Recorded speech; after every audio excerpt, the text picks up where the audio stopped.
Assalamualaikum warahmatullahi wabarakatuh, dan salam sejahtera untuk kita semua. Pada kesempatan kali ini, kami dari tim Elon akan mempresentasikan tentang tipe-tipe kurva analisis. Namun sebelum itu, saya akan memperkenalkan anggota dari tim Elon. Yang pertama, ada Ridho Akbar Safdarian dengan NIM 10131820. Lalu ada Shailendra Mahafajar Sanjaya Putra dengan NIM 10131804. Lalu ada Muhammad Azhar Hussein dengan NIM 10131870. Lalu ada Adeka Frisano Prawira Negara dengan NIM 10131874. Dan yang terakhir ada Erwin Adi Setiawan dengan NIM 1013188078. Untuk tidak memperpanjang waktu, kita akan langsung masuk ke materi pertama, yaitu tipe kurva Carter. Untuk presenter, waktu dan tempat saya persilakan. Di sini saya akan menjelaskan mengenai Carter type curve. Sebelumnya, kurva Carter ini merupakan perkembangan kurva dari Fetchkovich yang dikhususkan untuk menganalisis laju gas. Di kurva Carter ini, perubahan sifat fluida dengan tekanan mempengaruhi prediksi kinerja reservoir secara signifikan, dan ada variabel yang penting, yaitu viskositas, kompresibilitas gas atau μGCG, dan lambda, di mana parameter lambda ini merupakan korelasi drawdown dimensionless yang ditetapkan untuk mencerminkan besarnya pressure drawdown pada μGCG atau viskositas kompresibilitas gas. Lambda ini bisa menggunakan persamaan sebagai berikut, tergantung data yang diketahui. Selanjutnya, ini adalah kurva Carter radial linear gas reservoir. Bisa dilihat di sini ada parameter n ini di mana merupakan geometri dimensionless dan ada parameter lambda juga. Jadi sudah diketahui geometri dimensionless-nya berapa dan lambdanya berapa. Untuk lambda sendiri di kurva Carter ini hanya nilainya di antara 1 sampai 0,55. Ada 4 parameter dimensionless yang ditentukan pada kurva Carter ini. Yang pertama, dimensionless time atau TD. Yang kedua, dimensionless rate atau QD. Yang ketiga, dimensionless geometry parameter atau N, yang di mana N ini mencirikan dimensionless radius juga dan flow geometry. Yang terakhir, dimensionless drawdown correlating parameter atau lambda. Berikut contoh soal untuk kurva Carter. Dapat dilihat data-data yang sudah diketahui, yaitu PI, temperatur, porositas lambda, PWF, H, dan SWI. Dan juga ada data pressure, viskositas, dan Z atau Z ini faktor deviasi gas. Dan ada juga waktu beserta laju alir. Di sini kita disuruh menghitung initial gas in place dan drainage area. Solusi pertama yang dibutuhkan adalah hitung parameter lambda. Karena di data sudah diketahui lambda sebesar 0,55, jadi kita tidak perlu menghitung lagi. Jika tidak diketahui, kita bisa menghitungnya menggunakan persamaan yang sudah kita bahas sebelumnya. Yang kedua, solusi kedua, plot data produksi dan waktu yang diketahui menggunakan grafik log-log pada kurva Fetchkovich, atau bisa juga dengan cara menghitung menggunakan rumus Q dimensionless sama dengan Q per Q inisial dan T dimensionless sama dengan DI dikalikan T, di mana DI ini merupakan initial decline curve. Jadi untuk grafik kedua ini bisa dengan cara menaruh kurva Carter ini ke dalam grafik, contohnya di Excel, jadi ditempelkan di grafik yang akan kita hitung. Nanti akan muncul titik-titik seperti ini yang akan selaras dengan garis di kurva Carter ini. Jadi kita akan mendapatkan nilai QMP sebesar 1 MMSCF per day, TMP 1000 day, Key Dimensionless Match Point sama dengan 0,605 dan T-Dimensionless Match Point sebesar 1,1 dan juga geometri dimensionlessnya sebesar 1,045. Jadi ini semua bisa didapatkan berdasarkan plot grafik log-log di Fetchkowitz dan ditaruh pada kurva Carter. Solusi ketiga untuk hitung delta G.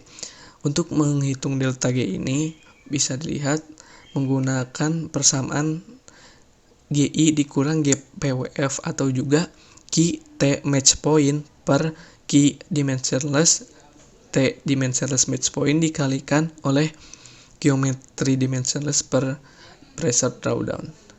Maka akan didapatkan hasil sebesar 2860 mmSCF. Delta G ini akan dipakai untuk menghitung initial gas in place. Untuk initial gas in place ini dibutuhkan parameter ZWF, di mana parameter ZWF ini bisa kita hitung menggunakan interpolasi antara pressure dan Z atau faktor deviasi gas. Yang diketahui di sini PWF sama dengan 500. Berarti si PWF ini untuk mencari ZWF ini ada di antara nilai pressure 1 dan 601 dan Z1 dengan 0,9641. Setelah diinterpolasikan, kita mendapatkan nilai ZWF sebesar 0,97. Lalu akan disubstitusikan ZWF ke persamaan GI dan GI akan mendapatkan nilai sebesar 3176 mmSCF. Solusi kelima, hitung gas formation volume vector di PI, P inisial. Nah, lalu kita substitusikan ZI temperatur dan pressure inisial di persamaan berikut. Lalu kita mendapatkan nilai BGI sebesar 0,004019 feet cubic per SCF, di mana BGI ini kita pakai untuk menghitung drainage area dan kita substitusikan. Jadi sama dengan drainage area sama dengan BGI dikalikan GI per 43.560 dikalikan porositas dikalikan H dikalikan 1 dikurang SWI. Nanti drainage area akan mendapatkan nilai sebesar 167,45 feet kuadrat atau juga 0,0038 acres. Perbandingan Carter dengan Fetchkowitz di sini juga yang sudah dibahas sebelumnya. Kurva Carter ini dikhususkan untuk sumur gas yang berproduksi pada tekanan konstan. Yang kedua, di kurva Carter ini ada variabel khusus, yaitu menggunakan variabel lambda atau pressure drawdown yang mengartikan besarnya penurunan tekanan atau pressure drawdown itu. Yang ketiga, jika lambda sama dengan 1, itu berarti mengasumsikan efek pressure drawdown dan berkorespondensi dengan variabel B sama dengan 0 pada kurva Fetchkowitz. Yang selanjutnya, jika lambda sama dengan 0,75 atau 0,55, itu adalah digunakan untuk sumur gas yang memiliki pressure drawdown sedang dan besar. Yang terakhir, kurva Carter ini lebih cocok untuk memperkirakan cadangan pada sumur gas. Jadi artinya kurva Carter ini untuk memperkirakan cadangan pada sumur gas ini lebih detail. Jadi mendapatkan hasil lebih detail dibandingkan kurva Fedkovich, yang dimana kurva Fedkovich itu juga bisa digunakan untuk minyak, sedangkan Carter ini digunakan khusus untuk laju alir gas. Sekian penjelasan kurva Carter dari saya. Mohon maaf jika ada kekurangan dan salah kata, dikarenakan juga informasi yang terbatas. Akan dilanjutkan dengan teman saya. Terima kasih. Nama saya Erwin Adi Setiawan dengan NIM 1013188078. Di sini saya akan membahas tentang Gringarton Type Curve Method. Yang pertama, konsep. Gringarton Type Curve secara spesifik dikembangkan untuk uji drawdown di sumur minyak, tetapi juga dapat digunakan untuk menganalisis pressure build-up test atau analisa tambahan untuk drawdown test, serta untuk menganalisa gas well test dan juga oil well test. Kemudian ada asumsi yang dianut pada Gringarton Type Curve ini, antara lain constant rate production, vertical well, infinite axing homogeneous reservoir, single phase slightly compressible liquid, infinite Simal skin factor, dan yang terakhir constant wellbore storage coefficient. Kemudian basic equation dari Gringarton, yaitu PD yang merupakan dimensionless pressure, kemudian ada dimensionless radius, kemudian ada dimensionless time, kemudian ada dimensionless coefficient, dan yang terakhir adalah skin. Nah, di kanan ini dapat kita lihat grafik dari Gringarton Type Curve Method. Nah, Gringarton sendiri dibagi menjadi dua, yaitu yang dipergunakan untuk drawdown test dan yang dipergunakan untuk build-up test. Yang pada digunakan untuk drawdown test, rumusnya sama seperti yang sebelumnya, yang merupakan rumus basicnya. Kemudian dapat dimodifikasi sehingga didapatkan rumus untuk parameter seperti K, C, dan skin factor yang dapat kalian lihat di bagian kotak kanan ini. Kemudian Gringarton build-up test. Jadi pada dasarnya Gringarton type curve ini digunakan untuk menyelesaikan drawdown test, tetapi juga bisa digunakan untuk menyelesaikan build-up test dengan dilakukannya beberapa penyesuaian, seperti rumus dimensionless pressure yang berbeda, rumus TD per CD yang berbeda, kemudian ada delta TE sama dengan delta T per 1 plus delta T per TP. Kemudian analisa pada grafik. Nah, pada grafik Gringarton type curve ini, PD diplot terhadap TD per CD sebagai fungsi waktu. Lalu dimensionless wellbore storage coefficient dan skin factor dikombinasikan sehingga menjadi parameter CD E pangkat 2S yang dapat kalian lihat pada sisi atas kanan dari grafik ini. Kemudian setiap nilai dari CD E pangkat 2S sendiri menggambarkan respon tekanan dengan bentuk yang berbeda untuk nilai parameter lainnya. Kumpulan dari CDE pangkat 2S yang berbeda disebut sebagai type curve. Dan kurva CDE pangkat 2S yang secara individu disebut sebagai stem. Jadi jika hanya satu garis disebut sebagai stem, tetapi kumpulan dari garis tersebut dapat kita sebut sebagai type curve. Nah, ini perbedaan singkat antara Gringarton type curve dengan Fedkovich.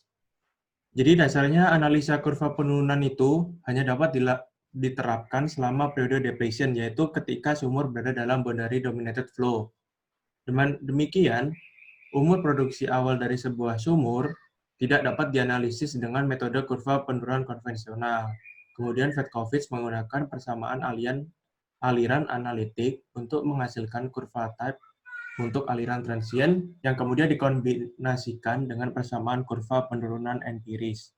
Nah, pada Fedkovich type curve itu tidak memiliki nilai CDE pangkat 2S yang didapatkan dari penggabungan unsur skin dan dimensionless wellbore storage coefficient pada Gringarton type curve. Nah, ini merupakan cara penggunaan dari Gringarton type curve. Yang pertama, plot delta P dengan delta T pada tracing paper yang diletakkan di atas type curve. Kemudian digunakan skala log-log pada type curve. Kemudian dilakukan matching kurva delta P versus delta T dengan Gringarton type curve sehingga didapatkan hasil yang terbaik.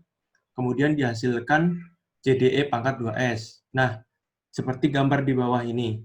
Jadi yang pertama kita membuat plot delta P per T, kemudian ditempelkan pada kurva Gringarten atau ditumpuk, sehingga mendapatkan nilai CDE pangkat 2S seperti yang ada di titik-titik di gambar ini.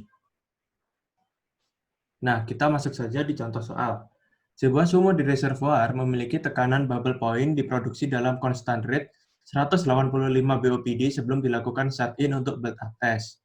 Nah, seperti yang teman-teman lihat, di sini terdapat data yang diketahui, kemudian disuruh menghitung dimensionless Weber storage coefficient, formation permeability, dan skin faktornya. Nah, dari soal ini diketahui build-up test data sebagai berikut. Jadi dari soal ini diketahui kita menggunakan Gringarten build-up test ya. Langkah yang pertama yaitu persiapkan data untuk analisis. Jadi, langkah pertama seperti yang kita jelaskan tadi, pertama kita disuruh mencari delta TE dan delta P, atau merupakan pressure change, lalu didapatkan gambar seperti di bawah ini. Jadi setelah dicari, lalu dibuat tabel dan diplotkan pada grafik. Kemudian langkah kedua dihitung CD dan C dari persamaan garis grafik.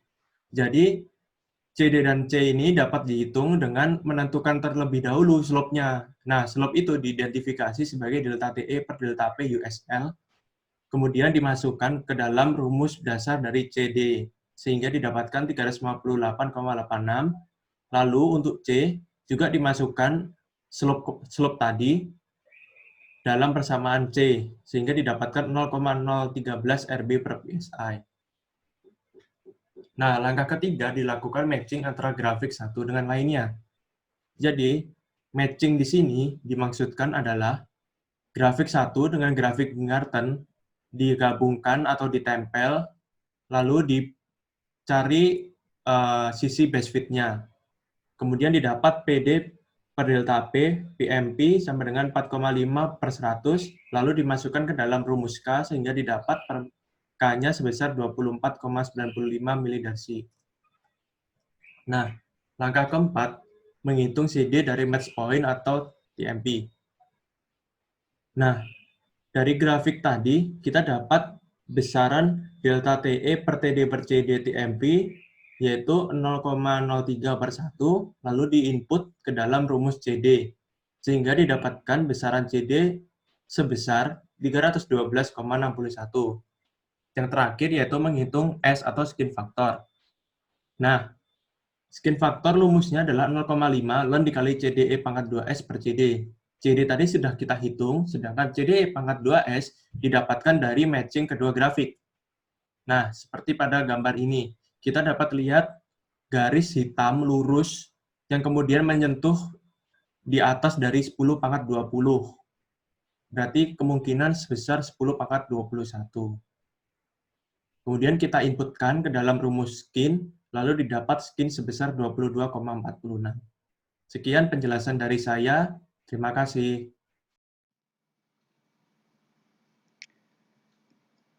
Halo, saya Muhammad Azhar Hussein dan saya akan menjelaskan tipe kurva dari Palacio and Blasingame.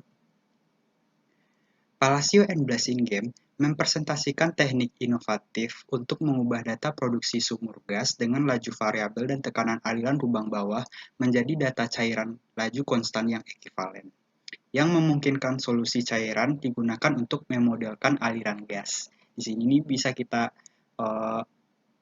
garis bawahi ya untuk memodelkan aliran gas.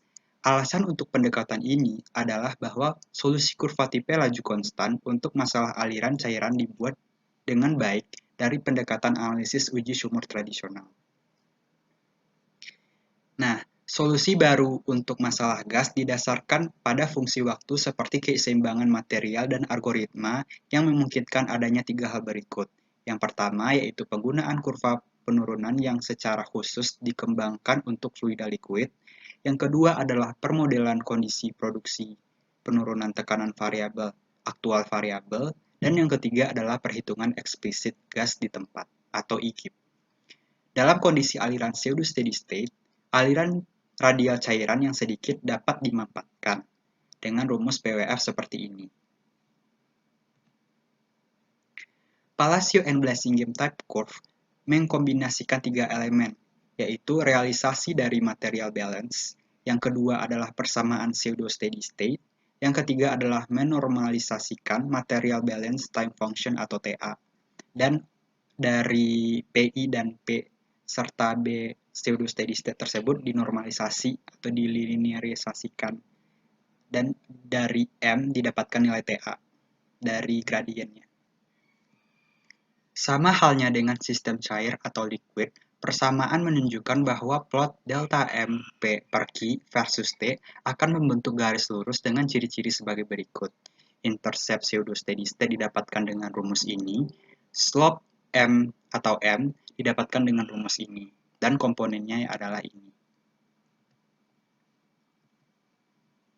Keterkaitan yang memungkinkan untuk konversi data produksi gas menjadi data cair laju konstan yang setara didasarkan pada penggunaan fungsi waktu baru yang disebut waktu pseudo-ekivalen atau waktu semu keseimbangan material yang dinormalisasi yang didefinisikan sebagai berikut dengan rumus TA ini. Nah, untuk rumus TA ini perlu diperhatikan juga, dan rumus TA ini juga ada nanti dipakai di 10 langkah dengan komponen seperti ini.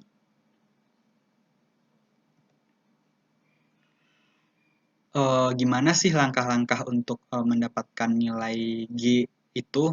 Nah, prosedur iteratif untuk menentukan G dan P rata-rata ditunjukkan dalam langkah-langkah berikut. Yang pertama yaitu menggunakan properti gas yang tersedia dan tingkatkan tabel Z, nu, P per Z, dan P per Z kali nu dalam kurung versus P untuk sistem gas. Jadi dibikin tabel seperti ini dan iterasi 0 sampai TI. Langkah selanjutnya yang kedua yaitu plot P per Z nu versus P pada skala kartesian dan tentukan secara numerik area di bawah kurva untuk beberapa nilai P. Kalikan setiap luas dengan ZI kali nu I per PI untuk menghasilkan tekanan semu yang dinormalisasi sebagai berikut. Perhitungan yang diperlukan untuk langkah ini dapat dilakukan dalam bentuk tabel di samping. Seperti ini. Jadi kita untuk mendapatkan M rata-rata per P yang lebih murah ini nih, kita bikin tabel yang kayak gini dulu supaya nilainya tuh perhitungan kita tuh lebih mudah. Yang ketiga yaitu buat plot MP dan P per Z versus P skala kartesian. Yang keempat yaitu asumsikan nilai gas awal di tempat atau G. Yang kelima, untuk setiap data produksi GP dan T, hitung P rata-rata per Z rata-rata neraca bahan gas dengan persamaan berikut ini. Yang keenam adalah plot yang dihasilkan pada langkah 3, masukkan grafik P versus P per Z dengan masing-masing nilai rasio PZ ditentukan, nilai tekanan reservoir rata-rata yang sesuai P untuk setiap nilai tekanan reservoir rata-rata P, tentukan nilai MP untuk setiap P. Dan yang keenam, untuk setiap titik data produksi, hitung TA. Nah, TA ini yang diperlukan dengan rumus seperti ini. Perhitungan TA yang mudah dapat dilakukan dengan bentuk berikut. Kan ada komponen-komponennya itu, baru kita hitung TA-nya. Berdasarkan hubungan linear yang diberikan, plot rumus ini per G versus TA pada skala kartesian dan tentukan kemiringannya, yaitu M. Selanjutnya, hitung ulang gas awal di tempat G dengan menggunakan nilai M. Jadi ada M tadi kita masukkan ke rumus ini dapat nilai G. Nilai G baru digunakan untuk iterasi berikutnya, yaitu mulai dari langkah 5, dan proses ini dapat berlanjut hingga beberapa toleransi konvergensi untuk G yang terpenuhi. Nah, ini adalah pengembangan dari metode sebelumnya. Kan Palacio and Blasingame itu mengembangkan kurva dari Fatkovich itu sendiri ya, yaitu adanya realisasi material balance, persamaan pseudo steady state, dan menormalisasikan material balance time function TA dengan linearisasi rumus seperti ini. Palacio and Blanchingen mengembangkan dan memodifikasi tipe kurva Fedkovich-Carter untuk mendapatkan kecocokan yang lebih akurat daripada hanya menggunakan data flow rate, maka mereka mengenalkan persamaan berikut berupa persamaan dimensionless. Nah, dari grafik ini nih bisa kita lihat ini Fedkovich dan ini adalah Palacio and Blanchingen type curve. Adanya shifting karena adanya dimasukkan komponen-komponen elemen-elemen tadi. Jadi adanya sedikit adanya shifting dimensionless gitu grafiknya. Untuk menganalisis data-data produksi gas, metode diusulkan melibatkan langkah-langkah berikut. Langkah-langkah ini melibatkan plotting dari kurva Palacio and Blanchingen. Yang pertama yaitu menghitung gas awal di tempat atau IGIP G seperti yang dijelaskan sebelumnya. Yang kedua yaitu membuat tabel berikut dan didapatkan output berupa ini dengan iterasi T0 sampai TI. Dan yang ketiga, menghitung dua fungsi plot yang saling melengkapi seperti yang diberikan oleh persamaan sebelumnya. Nah, ini adalah komponen yang didapatkan untuk mendapatkan hasil yang dimensionless. Yang keempat, yaitu plot kedua fungsi yaitu QDDI I dan QDDID versus TA pada kertas kalkir sehingga dapat diletakkan di atas kurva I. Nah, jadi di sini nih kita mendapatkan grafik yang kita plot dengan plotting seperti ini. Dan yang terakhir kita itu menerapkan titik pencocokan RED radius tak berdimensi sesuai untuk mengkonfirmasi nilai G dan untuk menentukan properti lainnya. Kan kita dapat itu dimensionless kan. Dari dimensionless itu kan kita dapat komponen ini dan komponen RE per RW.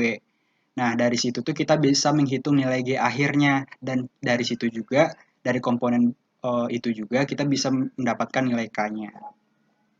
Nah, agar lebih paham, kita masuk saja ke contoh soal. Ini saya dapat dari SPI paper halaman 6 dan diberikan kasus dengan tabel T dan QG seperti berikut dan komponen-komponen pada tabelnya seperti berikut ini. Nah, yang pertama yaitu solusinya kita menghitung IGIP atau G yang telah dikombinasikan dengan makbal dan didapatkan hasil secara metode numerikal. Nah, ini kan kita masukin yang 10 langkah tadi, kita plot dan iterasinya kita masukin satu-satu dan dapat dilihat ini stabil di 4,04 BSCF dengan untuk komputen gas in place dihitung dengan rumus berikut ini, yaitu G sama dengan GP per 1 per P rata-rata per Z rata-rata kali ZI per PI. Yang solusi kedua menggunakan nilai G yang telah dihitung sebelumnya akan menghasilkan beberapa nilai yang diplot seperti gambar di bawah dengan menggunakan fungsi pseudo material balance. Dengan parameter sebelumnya dapatkan nilai IGIP atau G akhir dan K atau permeability. Ntar kita plot seperti ini ke grafik yang dimensionless. Di sini ini dapat dilihat grafiknya itu tuh bernilai harmonis karena nilai B-nya itu 1. Nah, untuk hitungannya tersebut kan kita di langkah yang 5 langkah ada rumus G sama K. Kita masukin deh komponen-komponennya tersebut. Dan dapatkan nilai seperti ini. G sama dengan 4,067 kali 10 pangkat min 6 MSCF dan nilai K seperti ini. Nah, pada pendapatan G awal dan G aktual itu tuh ternyata tidak hasilnya itu tuh mirip-mirip. Jadi bisa dikatakan G yang didapatkan secara metode numerikal itu atau G aktual itu tuh bisa dikatakan betul. Oke, sekian presentasi dari saya. Ini referensinya dan terima kasih. Oke, selanjutnya saya akan menjelaskan tentang Matar and Anderson Method. Pertama, introduction. Matar and Anderson Method ini merupakan metode yang digunakan untuk mencari nilai dari cumulative production atau G dengan menggunakan persamaan material balance, pseudo time, dan normalized rate.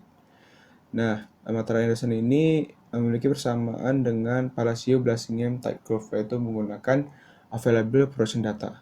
Mata Ray Anderson ini juga memungkinkan kita untuk melakukan perhitungan nilai dari cumulative production atau G tanpa melakukan shut-in pada well. Oke, ada dua metode pada mata Ray Anderson ini. Pertama, flowing material balance dan juga dynamic material balance. Pertama, flowing material balance. Flowing material balance ini menggunakan asumsi constant rate atau laju alir yang konstan. Nah, bisa lihat di grafik sebelah kiri ini. Nah, saat constant rate, maka grafik yang dihasilkan bakal berbentuk hampir-hampir sama. Nah, gimana cara kerjanya? Kita bisa lihat di grafik yang sebelah kanan. Nah, kan tadi kita nggak melakukan shut-in, berarti kita melakukan P flowing-nya. Nah, ini adalah plot P flowing per ZWF-nya. Itu akan karena constant rate, maka akan menghasilkan garis lurus. Karena ada garis lurus, kita akan menghasilkan nilai slope. Nah, slope-nya itu kita gunain ke PI per ZI. PI per ZI ini bisa kita dapat dari data yang kita ketahui sih. Nah, kita plot, atau mudahnya dari PI per ZI ini kita tarik garis sejajar dengan garis yang kecil ini. Kita tarik garis sampai X atau saat PI per ZI ini sama dengan 0. Maka nilai yang ditunjukkan adalah nilai dari original gas in place atau G-nya. Oke, ini contohnya. Misalnya kita punya data PWF per ZWF di suatu sumur. Ini karena constant rate, maka nilainya akan remain konstan gitu, kayak lurus gitu. Nah, terus kita ada nilai PI per ZI-nya. Nah, karena ini sudah menghasilkan nilai slope, maka slope-nya itu kita masukin ke PI per ZI. Terus tinggal kita tarik garis sampai ke sumbu X, atau saat PI per ZI-nya sama dengan 0, maka akan mendapatkan nilai initial gas in place, yang dimana di sini itu bernilai 71. Oke, yang kedua itu metodenya dynamic material balance. Dynamic material balance ini bisa kita gunain buat variable rate ataupun constant rate. Tapi umumnya sih ini digunain buat variable rate atau rate yang berbeda. Nah, step-stepnya gimana aja? Yang pertama itu kita ubah nilai flowing pressure dan initial pressure-nya menjadi pseudo pressure atau PP. Menggunakan persamaan PP sama dengan 2 dikali integral P per mu Z kali dP. Terus yang kedua, kita asumsi nilai initial gas in place atau G-nya. Asumsi ini bebas aja nilainya, bisa mungkin cumulative production ditambah 20% atau yang lain-lain. Terus kita hitung nilai pseudo-time function atau TCA-nya menggunakan persamaan di bawah, yaitu TCA sama dengan integral dt per mu G rata-rata kali CG rata-rata. Setelah didapat nilai sebelumnya tadi, kita bakal plot nilai dari delta P per Q versus TCA. Nah, maksudnya untuk mendapatkan nilai dari BPSS-nya. BPSS nanti bakal saya jelasin di contoh soalnya. Nah, terus step yang kelima itu kita hitung nilai average pseudo pressure dan kita konversikan hasil tersebut menjadi average reservoir pressure. Ini persamaan, ini sebenarnya persamaan buat yang ini ya, average reservoir pressure ya. Tapi sebenarnya bisa juga buat average pseudo pressure itu sama aja nilainya. Ini tinggal kita ganti ke pseudo pressure, yang ini kita pressure. Kalau untuk konversinya bisa menggunakan persamaan yang awal. Nah, yang ini tinggal kita pindah-pindah ruasin aja. Oke, selanjutnya setelah itu kita hitung nilai plot P per Z versus GP. Ini P per Z-nya pakai P yang average ya, average versus GP, lalu kita lihat intercept-nya. Nah, intercept-nya itu akan menunjukkan nilai G. Nah, terus kita iterasi hingga nilai G-nya itu converge. Oke, ini contohnya nih. Contohnya kita punya data PWF per ZWF sama GP. Nah, kalau dibandingin sama grafik yang awal, yang ini, nah ini, nah di sini kan dia lurus, makanya kita langsung bisa sejajarin sama PI per ZI-nya. Sedangkan yang bawah ini, yang ini, nah ini nggak lurus gitu. Kalau kita sejajarin, hasilnya juga bakal bentuk seperti yang PWF per ZWF ini akan menghasilkan, dia nggak akan nyentuh nilai X-nya dan akan menghasilkan nilai yang salah gitu. Nah, gimana caranya biar kita bisa plot seperti yang Koser itu? Nah, itu nilai dari BPSS-nya ini yang mempengaruhi. Karena kalau dari kita lihat ini kan P per Z, cuma P per Z yang well flowing tambah ke BPSS. Berarti yang bisa kita ubah supaya nilainya ini adalah GPSS. Nah, oke. Nah, ini kita plot misalnya nih ya. Nah, ini ada nilai PWF per ZWF-nya yang tadi, yang bentuknya nggak lurus. Terus kita juga bisa plot BPSS di sini. Nah, BPSS-nya ini kita lihat kan dia perlahan naik. Kita maunya BPSS-nya itu sejajar atau lurus gitu. Nah, BPSS bisa cari sih pakai rumus yang ini, yang P per Z ini. Z per Q, atau bisa menggunakan cara yang pertama. Nah, menggunakan plot delta P per Q sama TCA bisa itu juga. Nah, terus ini kan gimana caranya kita bisa dapat nilai BPSS yang sejajar atau linear? Nah, itu kita lakukan dengan cara iterasi. Iterasi dengan tadi kita udah asumsi nilai G, ada asumsi nilai G. Nah, asumsi nilai G, kita masukin BPSS, kita iterasi hingga nilai G-nya konstan. Nah, kalau yang di sini nggak perlu sih, kita tinggal kalau ini menggunakan aplikasi, kita tinggal tarik garis ini. Jadi kita memperlebar jarak garis sehingga nilai BPSS ini akan menjadi lurus kayak gini. Nah, kita udah tarik kan, kita tarik lebih jauh sehingga nilai BPS-nya itu cenderung sejajar atau linear. Setelah nilai BPS-nya itu sejajar, otomatis nilai dari PWF plus ZWF kita yang awal bakal lurus. Nggak kayak gini lagi, tapi bakal lurus. Nah, setelah itu barulah kita bisa upload nilai yang actual ya, dengan menggunakan slope-nya, dengan menggunakan persamaan. Setelah itu kita tarik garisnya hingga ke sumbu X atau saat PI per Z-nya sama dengan 0. Nah, itulah nilainya menunjukkan nilai dari initial gas in place kita. Itu caranya. Oke, terus limitasi. Limitasi dari materi landasan ini ada 3. Yang pertama itu ada pseudo steady state. Maksudnya, itu cuma bisa digunain buat pseudo steady state, nggak bisa digunakan buat aliran yang lain kayak transient dan lain-lain. Terus ada pengaruh pressure dependent permeability dan continuously changing skin. Nah, ini mempengaruhi akan mengurangi nilai dari initial hidrokarbon atau gas in place-nya. Nah, jadi adanya pressure dependent permeability dan continuously changing skin ini akan memberikan nilai yang tidak valid pada initial gas in place-nya atau initial hydrocarbon in place. Yang terakhir dia itu indirect method. Itu penghitungannya dengan menggunakan ekstrapolasi saja data-datanya. Sedangkan kalau dibandingkan gelap tes yang menggunakan data yang actual gitu. Itu bedanya itu sih, dia indirect saja.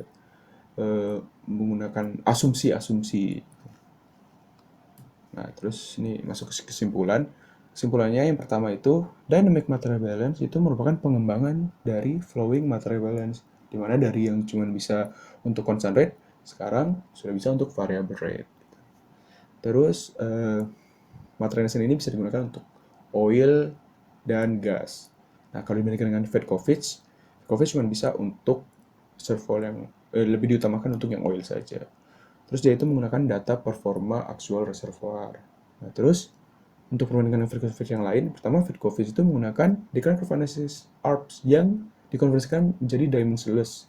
Sedangkan Matar and Anderson itu menggunakan material balance. Nah, terus Fedkovich type curve itu dapat digunakan untuk transient dan pseudo steady state. Di kurvanya itu ada transient dan pseudo steady state. Sedangkan Matar and Anderson ini lebih ke pseudo steady state saja.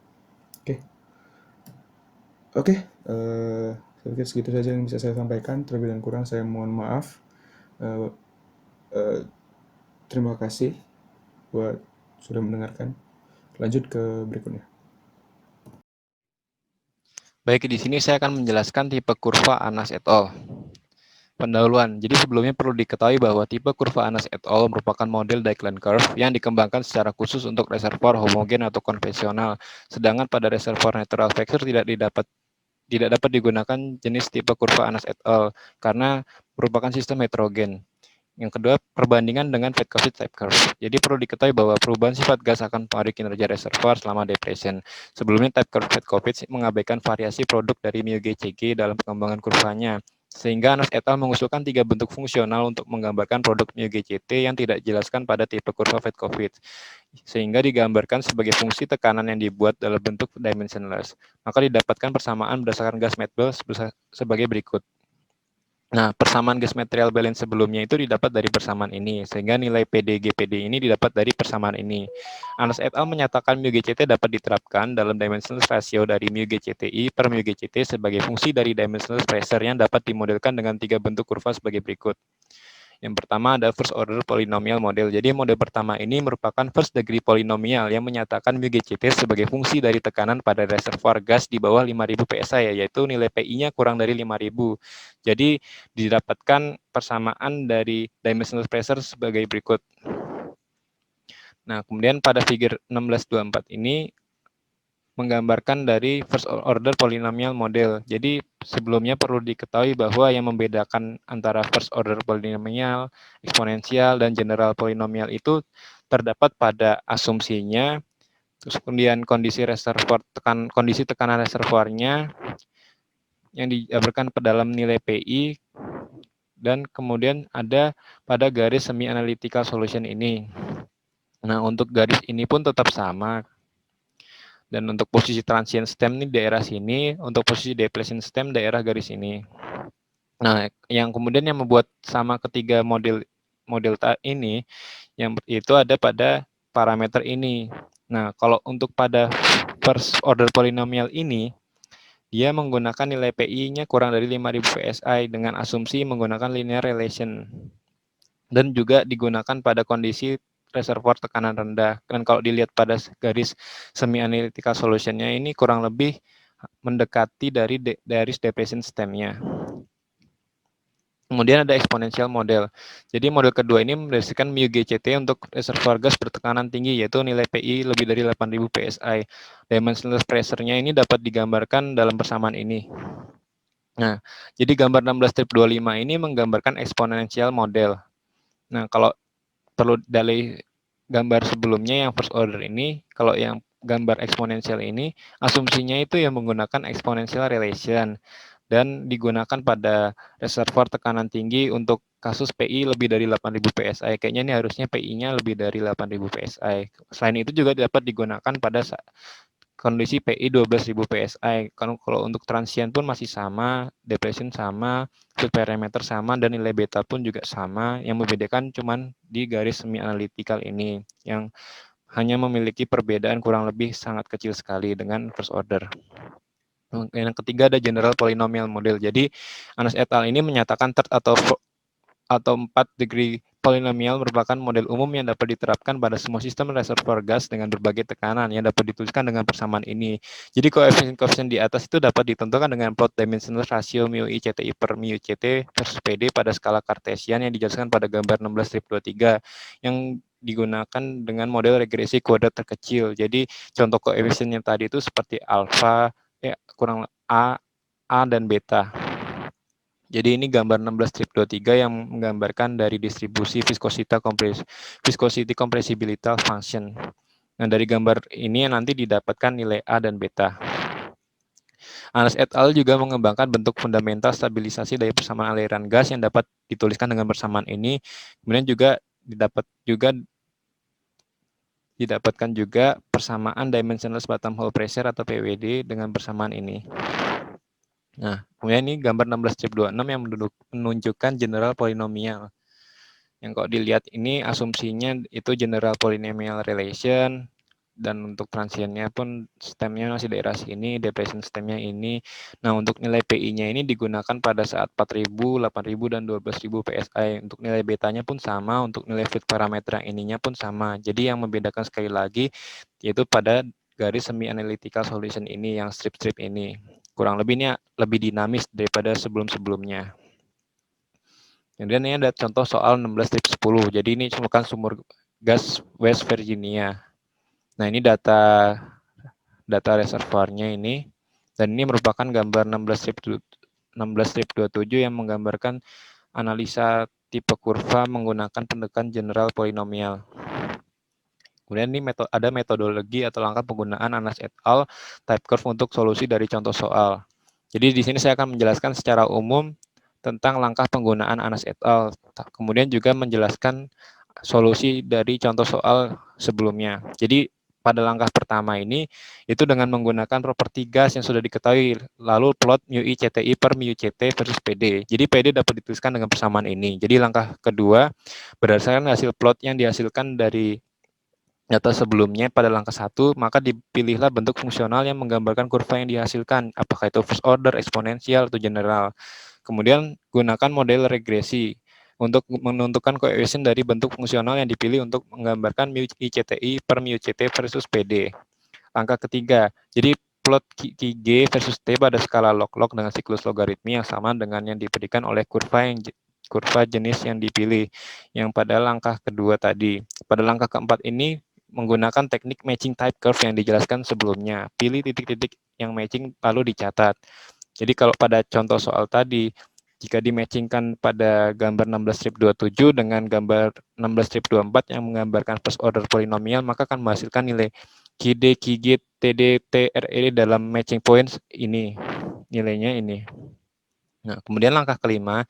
Jadi langkah kelima ini dengan menghitung dimensionless pressure atau PWD dengan menggunakan aliran bottom hole. Jadi ini persamaannya. Kemudian langkah keenam, berdasarkan bentuk fungsional yang dipilih pada langkah kedua, tadi hitung konstanta alfa untuk model fungsional yang dipilih. Jadi pada langkah kedua tadi dapatnya first order, eksponensial, atau general model kah. Jadi harus sama dengan langkah kedua tadi pilihannya. Misalnya yang pada langkah kedua tadi first order, maka ini harus first order juga. Langkah ketujuh, jadi yang ketujuh ini mencari nilai dari indeks produktivitas atau JG dalam satuan SCF per day per PSI, yaitu dengan persamaan ini. Jadi ini dengan menginput nilai CTI dan alfa yang sudah diketahui pada data pada soal tadi, dan menginput nilai QG, QDD yang didapat pada langkah keempat tadi, sehingga mendapatkan nilai JG sebesar 743 sekian SCF per day PSI. Langkah ke-8, yaitu dengan mencari nilai dari G atau OGIP dalam satuan SCF. Jadi ini persamaan untuk mencari G-nya. Kalau pada contoh soal didapatkan nilai G dengan menginput nilai JG yang didapat pada langkah ke-7 dan menginput nilai CTI yang sudah didapatkan data pada soal tadi, dan menginput nilai T per TDD pada langkah ke-4 tadi, sehingga mendapatkan nilai G sebesar 2,834 BSCF. Langkah ke-9 ini dengan menghitung nilai dari drainage area dalam satuan feet kuadrat dengan persamaan ini.